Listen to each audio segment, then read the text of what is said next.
Welcome to I dream sports. ప్రస్తుతం India versus Australia మధ్య జరుగుతున్న బోర్డర్ గవాస్కర్ ట్రోఫీలో చివరి టెస్ట్ అయితే మిగిలింది. అయితే ఈ టెస్ట్ కంటే ముందు team India head coach Gautam Gambhir ఒక ప్రెస్ కాన్ఫరెన్స్లో పాల్గొని మాట్లాడడం జరిగింది.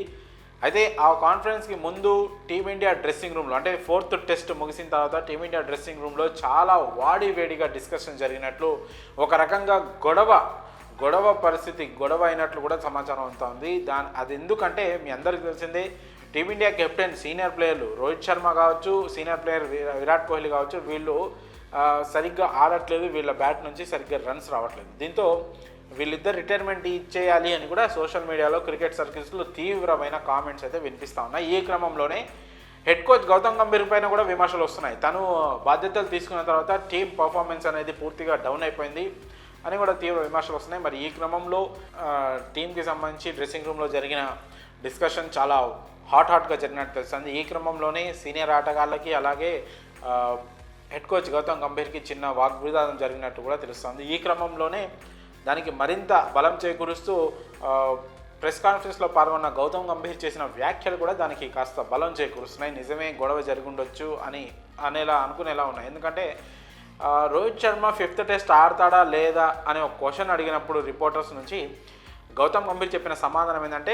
టాస్ వేసే ముందు ప్లేయింగ్ 11 డిసైడ్ చేస్తాం, ఇప్పుడు డిసైడ్ చేయడం అని అన్నాడు. దీన్ని బట్టి చూస్తుంటే రోహిత్ శర్మకి తనకు డిస్కషన్ జరిగిందని, ఫిఫ్త్ టెస్ట్కి పక్కన పెట్టే ఆలోచన కూడా ఉన్నట్టు తెలుస్తుంది. ఎందుకంటే యాజ్ ఏ కెప్టెన్గా, టీమిండియా కెప్టెన్గా రోహిత్ శర్మ ఖచ్చితంగా టీంలో ఉంటాడు. కానీ రోహిత్ శర్మ ఉంటాడా లేదా అనే టాస్ తర్వాత డిసైడ్ చేస్తామంటే అక్కడ పరిస్థితి ఎంత దారుణంగా ఉందో కూడా మనం అర్థం చేసుకోవచ్చు. సో ఒక రకంగా పక్కన పెట్టినా కూడా ఆశ్చర్యపోవాల్సిన అవసరం లేదు. ఎందుకంటే గత 15 టెస్ట్ ఇన్నింగ్స్లుగా రోహిత్ శర్మ చాలా పర్ఫార్మెన్స్ అయితే చేస్తున్నాడు.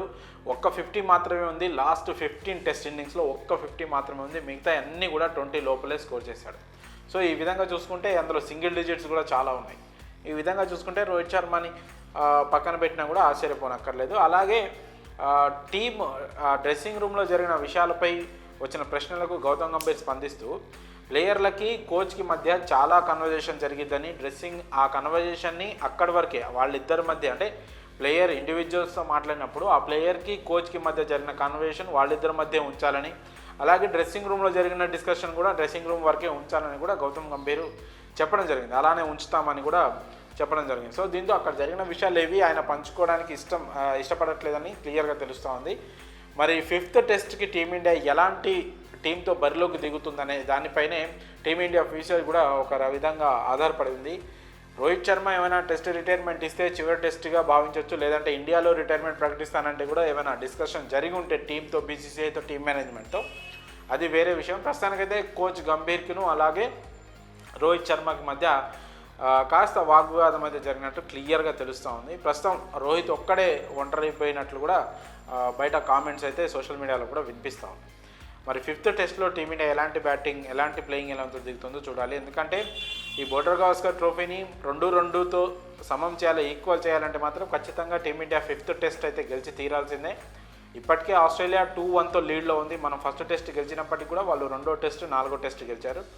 సో ఖచ్చితంగా ఫిఫ్త్ టెస్ట్ అనేది టీమిండియాకు చాలా కీలకం కాబోతుంది. మరి హెడ్ కోచ్ గంభీర్ చేసిన కామెంట్స్పై మీ అభిప్రాయాన్ని కామెంట్స్ రూపంలో తెలియజేయండి.